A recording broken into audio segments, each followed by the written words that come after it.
Puji Tuhan, Bapak Ibu yang dikasihi oleh Tuhan, bersyukur buat setiap anugerah Tuhan di dalam setiap kehidupan kita. Saat hari ini kita akan kembali merenungkan satu bagian dalam kebenaran firman Tuhan. Biarlah firman Tuhan boleh menguatkan setiap hidup kita. Puji Tuhan, Bapak Ibu yang diberkati oleh Tuhan, tema firman Tuhan pada saat hari ini adalah yang terbaik. Maksud dari kata yang terbaik adalah tidak ada celah atau paling baik. Bapak Ibu yang diberkati oleh Tuhan, Tuhan sudah melakukan hal yang terbaik dalam setiap kehidupan kita.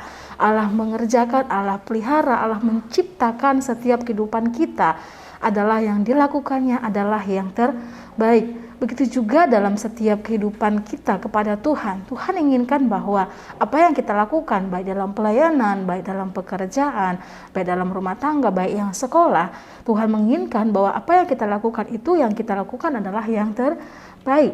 Bapak Ibu yang diberkati oleh Tuhan, tujuan utama manusia adalah untuk memuliakan Allah dan menikmati Dia selamanya. Allah itu Allah yang kudus dan Dia menciptakan kita untuk menyembah Dia. Puji Tuhan, saat hari ini kita akan melihat bagaimana Allah merancang, bagaimana Allah menyusun bahwa tata cara ibadah yang baik itu seperti apa. Dan Dia ingin melakukan bahwa kita juga harus melakukan yang terbaik. Karena apa? Tuhan menyusun rencana itu yang terbaik.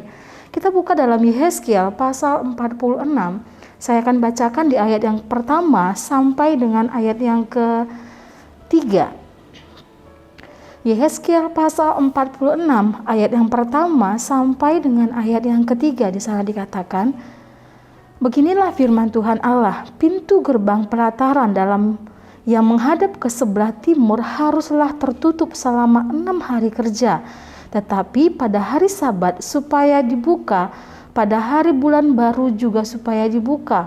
Raja itu akan masuk dari luar melalui balai gerbang dan akan berdiri dekat tiang pintu gerbang itu.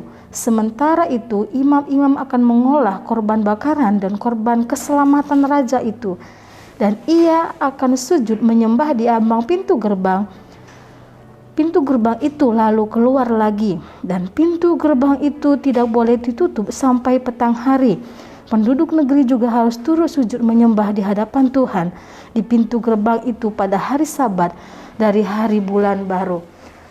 Sana dikatakan Allah menyusun, kalau di sana tema lembaga Alkitab memberi tema adalah persembahan-persembahan pada hari raya. Dan ayat yang ke-13 sampai dengan ayat yang ke-15. Di sana dikatakan, tiap hari ia harus mengolah domba yang berumur 1 tahun dan yang tidak bercela sebagai korban bakaran bagi Tuhan. Setiap pagi ia harus melakukan itu. Di samping itu, setiap pagi ia harus mempersembahkan korban sajian 1/6 eva tepung dengan minyak 1/3 hin untuk mencampur tepung yang terbaik itu. Itulah korban sajian bagi Tuhan dan ketetapan itu tetap selama-lamanya. Demikianlah mereka harus mempersembahkan domba dan korban sajian dan minyak setiap pagi sebagai korban bakaran yang tetap. Allah mengatur bagaimana seseorang harus mempersembahkan korban di hadapan Tuhan. Ayat ini adalah satu nubuatan akan hari raya setelah bangsa Israel keluar dari tanah Babel. Bahkan ketika mereka ada di tanah Babel, Allah mengaturnya. Allah menyusun begitu baik bahwa umat itu bagaimana mereka harus mempersembahkan korban bakaran di hadapan Tuhan. Karena apa? Allah itu adalah Allah yang kudus dan Dia menginginkan bahwa ketika kita datang kepada Tuhan, ketika umatnya datang kepada Tuhan, itu dilakukan yang terbaik. Bukan yang biasa-biasa. Bukan hanya sekedar, tetapi yang Tuhan inginkan adalah yang terbaik. Karena Allah itu adalah yang kudus sehingga Dia menginginkan juga menjaga setiap kehidupan kita, setiap umat-umat Tuhan menjaga kekudusan. Di dalam kekudusannya Dia mau melakukan yang terbaik, benar dan tertib. Tuhan mengatur begitu baik, dengan sangat baik bagi setiap kehidupan kita. Bagaimana kita harus beribadah, bagaimana kita harus mempersembahkan korban di hadapan Tuhan. Karena apa? Allah kita adalah Allah yang serius. Kalau Tuhan berjanji, Dia pasti menepatinya. Allah kita adalah Allah yang serius. Ketika Dia berjanji akan memberkati, maka Dia pasti akan melakukannya. Allah kita Allah yang teratur. Apapun yang terjadi hari esok, itu terbaik dalam setiap kehidupan kita. Apa yang terjadi kemarin, terbaik untuk hari ini. Apa yang terjadi hari ini, terbaik untuk yang akan datang ketika Tuhan merancangkan. Allah itu adalah yang serius. Bahkan Allah yang merancang hal-hal masa depan yang penuh dengan kedahsyatan, yang penuh dengan keajaiban. Tuhan mengatur begitu sangat baik. Sehingga di dalam Yeskiel ini adalah bagaimana aturan-aturan dalam pelaksanaan korban di hadapan Tuhan. Bagaimana pelaksanaan hari raya Israel. Maka di sana dikatakan bahwa bagaimana imam dan setiap raja yang akan bertugas, yang akan menjalankan tugas mereka, mempersembahkan korban di hadapan Tuhan, mereka haruslah mempersembahkan dengan sangat baik. Korban persembahan hari raya bagi Tuhan. Setiap pribadi yang bertugas, dia haruslah seorang yang fokus. Ada tugas dan tanggung jawab yang dibebankan bagi mereka. Bagi imam, bahkan bagi raja yang bertugas. Fokus mereka satu, melayani Tuhan. Kehidupan kita pun sebagai anak-anak Tuhan, kita harus punya fokus dalam hidup kita. Fokus kita adalah bagaimana supaya nama Tuhan dimuliakan di dalam hidup kita. Fokus kita adalah bagaimana nama Tuhan ditinggikan di dalam setiap pribadi kita sebagai anak-anak Tuhan. Matius 5 ayat yang ke-16 di sana dikatakan, demikian hendaknya terangmu bercahaya di depan orang, supaya mereka melihat perbuatanmu yang baik dan memuliakan Bapamu yang di surga. Saya dikatakan hendaklah terangmu bercahaya, karena kehidupan kita adalah terang, dan terang itu bercahaya di tengah-tengah gelap. Dan Tuhan inginkan bahwa kita dimanapun kita berada, fokus kita adalah supaya nama Tuhan dimuliakan. Fokus kita adalah kita sebagai terang, kita bercahaya dimanapun kita berada. Karena di sana dikatakan supaya semua itu memuliakan Bapamu yang di surga. Yang kedua, seorang yang tidak menajiskan diri. Setiap mereka yang bertugas dalam perayaan korban, bahkan perayaan bangsa Israel yang lainnya, baik dia para imam, baik mereka raja, mereka tidak boleh menajiskan diri. Mereka adalah harus pribadi yang kudus. Kenapa? Tuhan Allah kita adalah yang kudus. Dan persembahan atau korban itu pun harus korban yang terbaik, tidak asal-asalan. Bapak Ibu yang diberkati oleh Tuhan, kehidupan kita pun harus demikian. Kita adalah terang di hadapan Tuhan. Kita adalah umat-umat Tuhan. Fokus kita tadi yang utama adalah bagaimana supaya nama Tuhan dimuliakan. Supaya nama Tuhan dimuliakan dalam kehidupan kita, kita harus menjaga kekudusan kita di hadapan Tuhan. Tidak boleh menajiskan diri. Persembahan yang kita bawa di hadapan Tuhan tidak boleh persembahan yang najis. Harus persembahan yang benar, baik hati kita, baik seluruh kehidupan kita harus adalah persembahan yang baik. Seseorang yang mempersembahkan dirinya di hadapan Tuhan dan melakukan yang terbaik, dia tidak boleh hidup di dalam dosa. Dia tidak boleh hidup dalam pergaulan-pergaulan yang tidak menyenangkan hati Tuhan. Hidup dalam kegelapan. Yang Tuhan inginkan adalah hidup dalam kebenaran firman Tuhan. Mempersembahkan persembahan yang benar di hadapan Tuhan. Bukan hasil korupsi, tetapi hasil yang terbaik. Berhenti untuk melakukan hal yang najis di hadapan Tuhan. Berhenti untuk melakukan hal-hal yang dilarang oleh Tuhan. Kita ingat, hidup kita adalah milik Tuhan.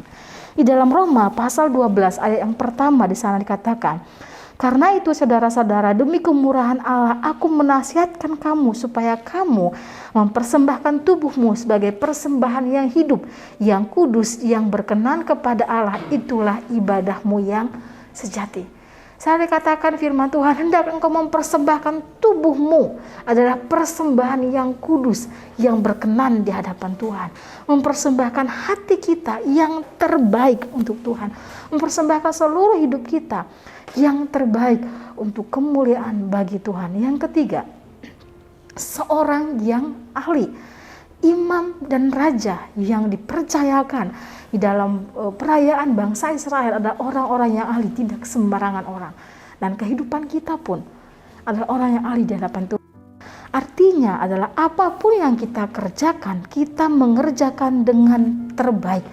Kita melakukan dengan yang terbaik, tidak asal-asalan atau tidak sembarangan. Itu adalah yang ahli.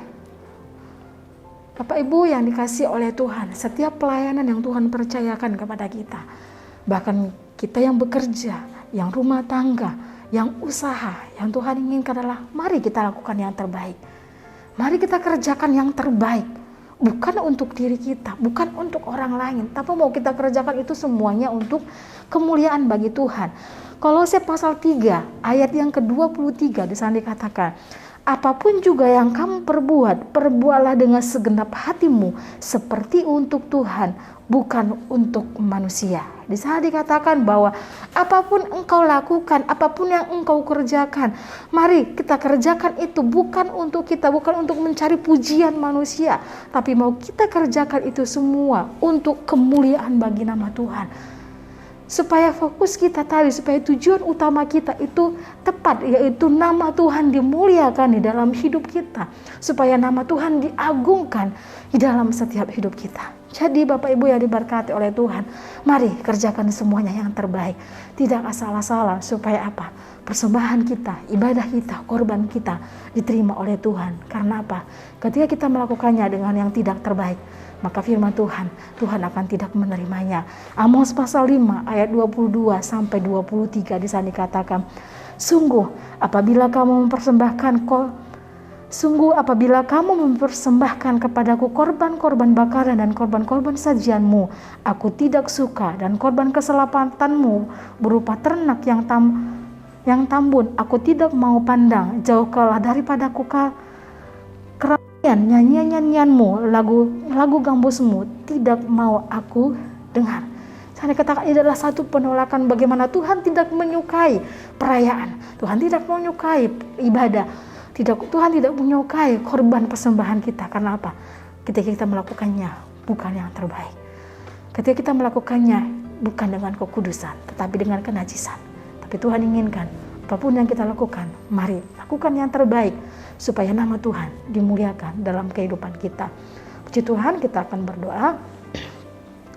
Segala puji kemuliaan bagi nama-Mu Bapa, kami bersyukur buat setiap kemurahan-Mu di dalam setiap kehidupan kami. Terima kasih Bapa buat hal yang terbaik yang Tuhan kerjakan dalam setiap kehidupan kami. Masa depan yang terbaik, hidup yang terbaik yang Tuhan sudah siapkan bagi setiap hidup kami. Dan ajar kami juga ya Tuhan, untuk yang terbaik melakukannya untuk Tuhan, untuk melakukan semuanya yang terbaik untuk kemuliaan bagi nama-Mu. Setiap pelayanan, setiap pekerjaan yang Tuhan kerjakan, yang Tuhan percayakan dalam hidup kami melakukan itu semua untuk kemuliaan bagi nama Tuhan. Memberkati setiap kami yang mendengarkan firman Tuhan, biarlah firman-Mu menjadi kekuatan di dalam setiap hidup kami. Terima kasih Tuhan, terima kasih Tuhan. Damai sejahtera, kiranya Engkau mengaruniakan damai sejahtera-Mu terus menerus dalam segala hal kepada keluarga GPD El Shaddai Magelang. Terima kasih Tuhan, jadilah kehendak dan rencana-Mu di dalam setiap hidup kami. Dalam nama Tuhan Yesus Kristus kami mengucap syukur, haleluya, amin.